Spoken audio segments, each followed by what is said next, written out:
If Williams can sponsor us, we are just downstairs. I'll pay the delivery fee. They better not be no livings either. Cause last time I came over here, they gave me livings. What is a gizzard? I think it's like chicken organs. Let's start there. Okay.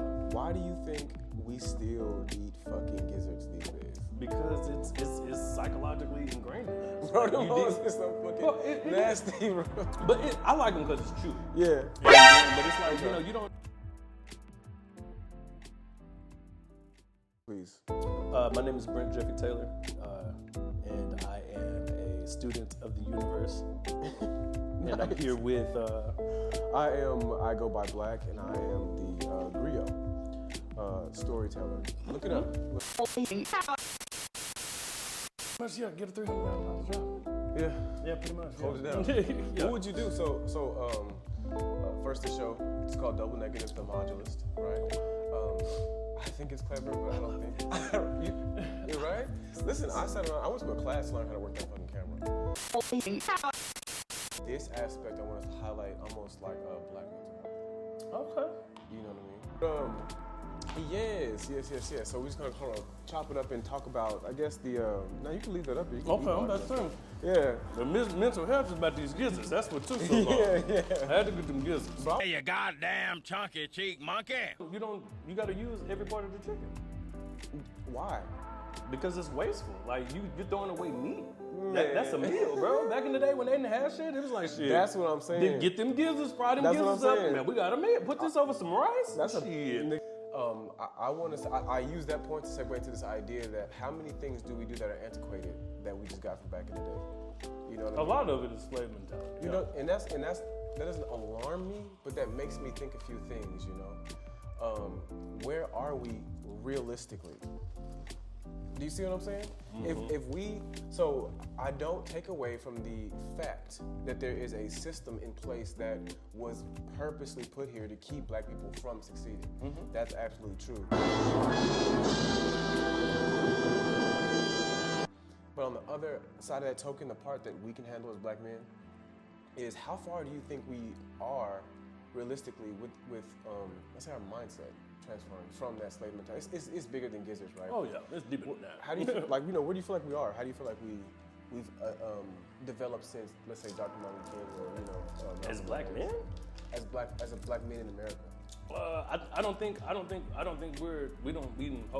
we hold ourselves in the same high esteem as they did back then. You have to show up and be your best self. Yeah. In this white world. Yeah. So I don't have the luxury of being caught on a bad day or I have to look good every day. Which is ingrained on why Black people gotta be fly.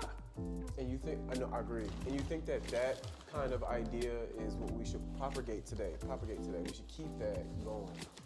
Yes, and that's for the same reason, that I don't wear slides outside of the house. Really? Hey, I may need to get in a fight. I can't fight in no slides. You never know what can happen.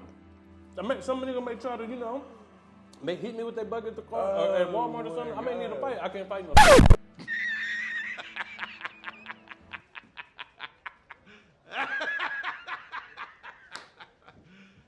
You serious? Okay. Even something more practical, car may break down. May need to get a flat tire. May need to push the car. Yeah. It's better off to do them in some actual shoes. Wear some fucking shoes. Yeah. It's kind of okay. When old heads say like, okay, like why you don't have a watch on or something, like, yeah, got a watch on, got somewhere to be, gotta be able to tell time.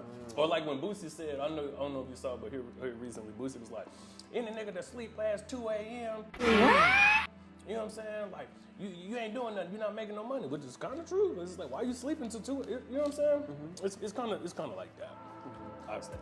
So it sounds like to me you're saying like you believe in almost like the hard-nosed version of what we should do as a society. Mm-hmm. Okay. So you don't believe in like the idea of manifesting or like resting to get what you want, kind of like you attract what you resting. Weenie Hut Jr. Why you say resting like that? Huh? Because nigga, we ain't got no time to rest. Why not? Nigga, because we already behind. Okay, help me understand in what way? In what sense? Economically, politically, fiscally, so culturally, we're behind. I'll dial it back. to the point of they say, you know, I can tell a lot about you by the 5 people you hang out with. You're the smartest nigga in the group, and it's like you need to find a new group. You know what I'm saying? Okay. You need to be around people who are going to challenge you.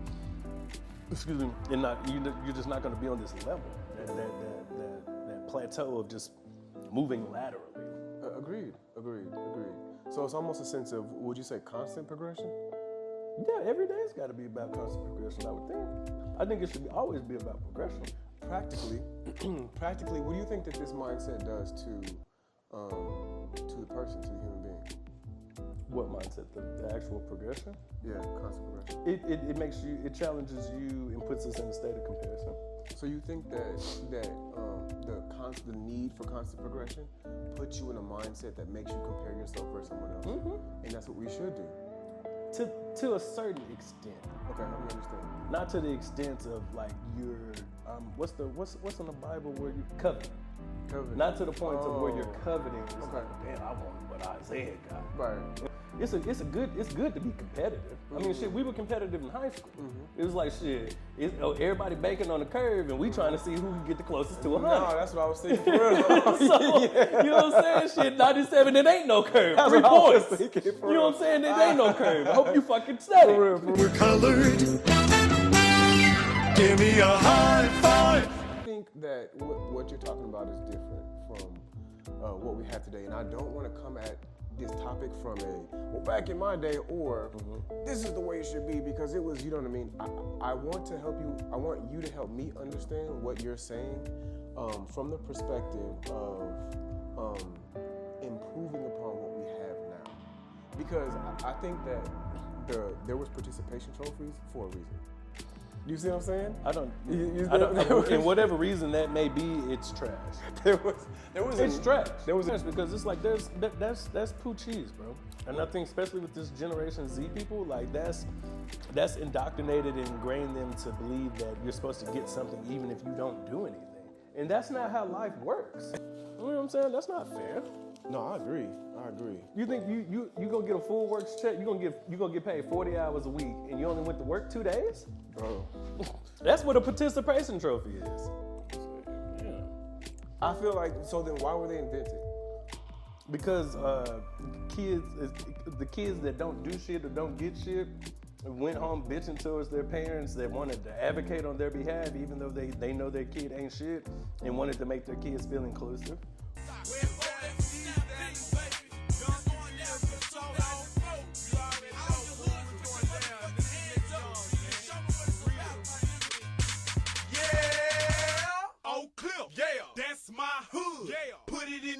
Get that shit under. What has participation trophies or the idea done for us? Nothing. I think it's a setback. Just like when Malcolm X said like integration was a setback. It was. It ended up being It ended up being a detriment to us. Okay. So it's like that whole everybody gets a trophy. You didn't do anything. Why are you getting a ribbon? No. Why are you getting a trophy? For participating? Hey, that's what if it was little Junior up there and he just didn't get shit? Like, then you don't get shit, son. That's how. Like, I don't understand. Like, I'm all for whatever anybody else or whatever anybody wants to do in 2022, but my sexuality and my style of parenting is as rigid as a 1930s man. Nice. Okay, I agree. You know what? I respect that because you wouldn't be like, hey, son, so on and so forth. You know, you wouldn't change because of that reason. You tell them, hey, do you feel a certain way now? Okay, so next year, try to, like you say, for something in your wheelhouse. What are you good at? You good at math? Okay, well, be the best. Get the best math award. Especially as a little black boy, to get him indoctrinated to the belief is I'm gonna get something for nothing. That's a detriment. Tell the truth. Big fat, big fat, big fat, big fat. We were saying earlier, some of our beliefs in our community are antiquated. Though not all of them, right? But some of them are antiquated. I want to know where you believe as a community or as a culture, you believe our beliefs may be old or outdated, and how do we update them? I think one of the beliefs the first one that came to mind was... Nani? You want to? When you get 18, you got to get out the house. That's a detriment, bro, because every other community says, okay, well, stay here, get on your feet. They give you okay, you already turned 18. It's not like you don't know what you're doing. You already have the life plan. It's not like, okay, or you gotta give me some of your money, or you gotta pay. Like, don't nobody else do that. I agree. I think that I didn't learn about finance until I was 26. I'm 31 and I just learned about it. I wonder why, everyone says, well, our schools don't teach X, Y, Z. Okay, well, cool. Why don't they still teach X, Y, Z? Why are we not forcing or trying to manipulate the curriculum? Why do we, you see what I'm saying? Where do you think that comes from? Like, why are we still teaching geometry? Y'all said that shit the other day. I don't care what nobody says. I've used the Pythagorean theorem at least 3 times in my life post turning my high school grade. Yeah, no, dead ass. It's like, which way do we need to go? Well, this is point A, this is point B, this is point C. You know what I'm saying? We definitely don't want to take that hypotenuse.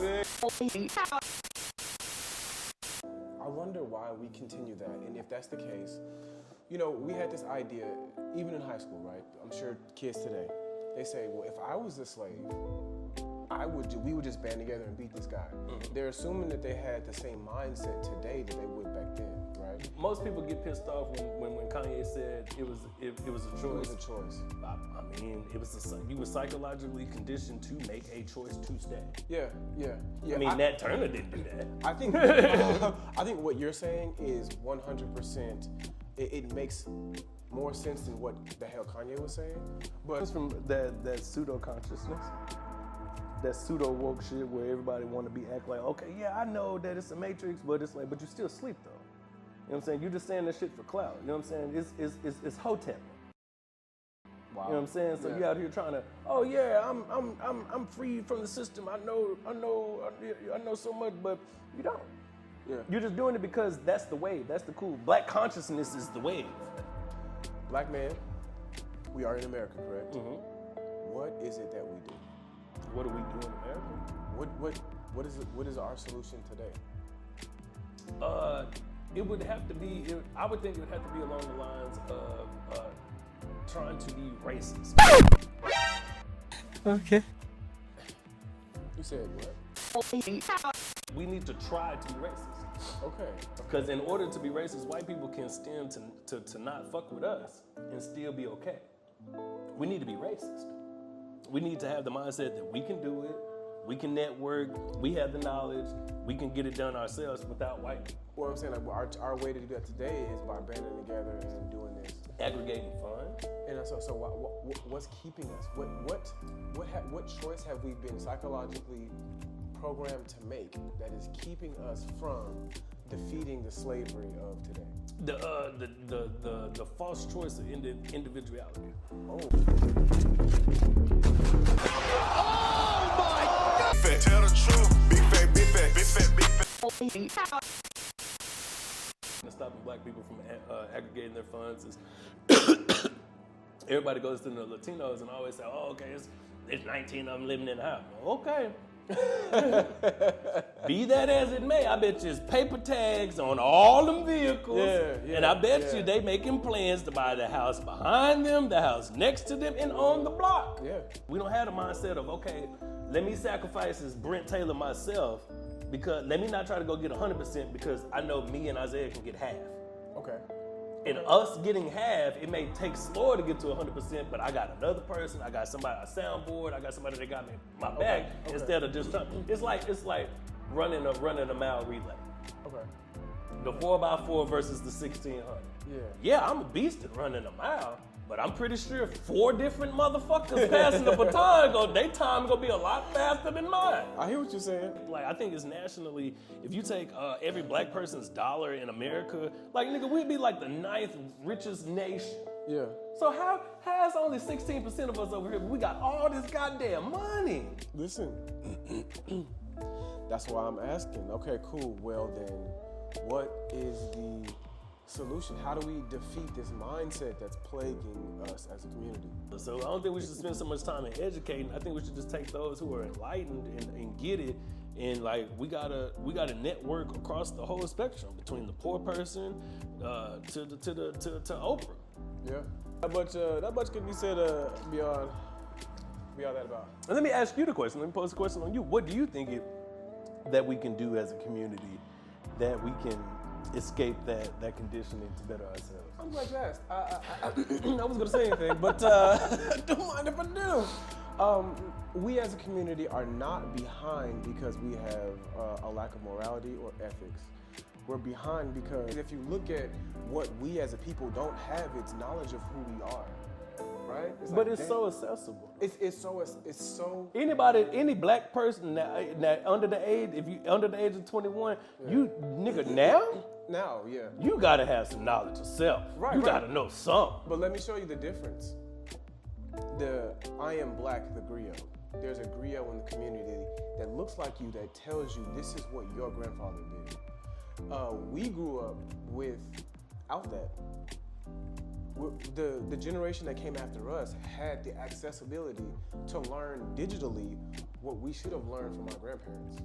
We as a people have to have a generation that says, I'll go first, to do exactly what you said. You talking about straying off the course. I mean, that's like, I'm not a religious person myself, but it's like once I unlearned what it is that I thought was true, it's like, whoa, that's a dreary experience. It's like, whoa, what the fuck do you mean to tell me Santa Claus isn't real? That's what I'm telling you. But just whenever you go off on Star Trek, you need a Captain Kirk, right? I can't go on with the reference. But you have to understand that the first team has to be solid enough to hold down their own positions until we can get the rest coming. When we get out of the barrel. Use the barrel roll! When we get out of the barrel, we have to get all of the monkeys out at one time so that they learn, oh, this barrel was fucked up, not us. I say the majority, yeah, but to get everybody, you can't. We wasting a lot of netting in here trying to save him, and we got. But bro, that's like saying, okay, well, we can save 70% of the population, or 100% can die. We gotta save 70. But bro. think about this: the 30% is gonna suck that they gone and they gotta perish. But come on, bro, we gotta save 70%. You gotta save 70%, but you can save 100.